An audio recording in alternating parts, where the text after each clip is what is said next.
আপনাদের সকলকে আমি আজ এক অলৌকিক ঘটনার কথা বলবো, যা ইসলামের ইতিহাসে খুবই গুরুত্বপূর্ণ। নবী মুহাম্মদ সাল্লাল্লাহু আলাইহি ওয়াসাল্লামের জীবদ্দশায় একসময় মক্কার কাফেররা তাকে পরীক্ষা করার জন্য বলেছিল, তুমি যদি সত্যি আল্লাহর নবী হও তবে চাঁদকে ভাগ করো। আল্লাহর ইচ্ছায় নবীজির হাতের ইশারায় চাঁদ সত্যিই দুই খণ্ডে বিভক্ত হয়ে যায়। সাহাবীরা এই ঘটনা প্রত্যক্ষ করেছিলেন। সাহিহ বুখারী ও মুসলিম হাদিসে এই ঘটনার উল্লেখ আছে।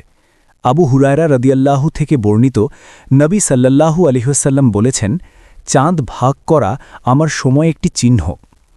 বুখারীতে আছে, মক্কার লোকেরা নবীজিকে চ্যালেঞ্জ করেছিল এবং আল্লাহর ইচ্ছায় তারা নিজ চোখে দেখেছে চাঁদ দুই ভাগে বিভক্ত। মুসলিম হাদিসেও বলা হয়েছে, এটি নবীজির জন্য আল্লাহ প্রদত্ত এক অলৌকিক নিদর্শন। আমাদের কথা বলা, আমাদের আন্দোলন সবকিছুই কিন্তু পৃথিবীর বায়ুর ওপর একটি কম্পন সৃষ্টি করে। আমাদের শরীরের যে উষ্ণতা রয়েছে, এটি দৃশ্যমান না হলেও তাপের শক্তি হিসাবে বিদ্যমান।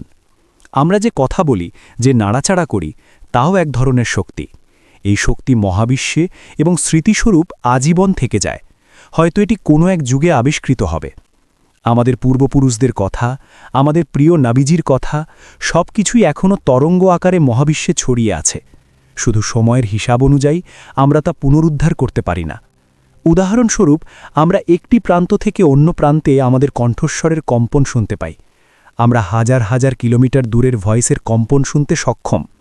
অর্থাৎ, যদি ৮,০০০ কিলোমিটার দূরে কেউ হাঁচি দেয় এবং আমাদের সামনে বড় একটি সাউন্ড বক্স এবং পাতলা কাঁচের গ্লাস থাকে, তাহলে সেই কাঁচটি ভেঙে যেতে পারে।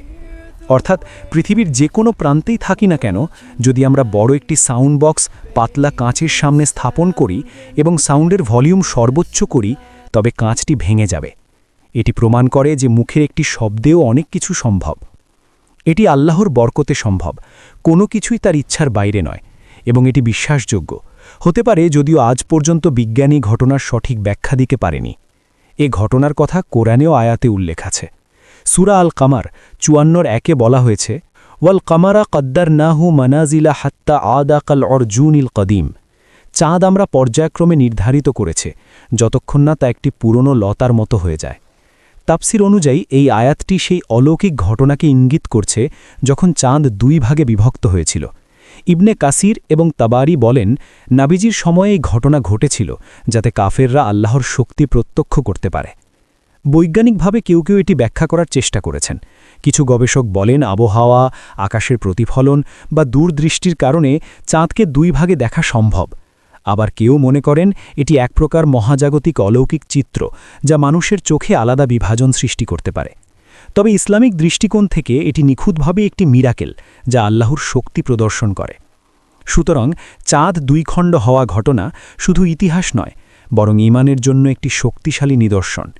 সাহাবীরা প্রত্যক্ষ করেছেন, হাদিসে বর্ণিত এবং কোরআনের আয়াতে প্রতিফলিত হয়েছে।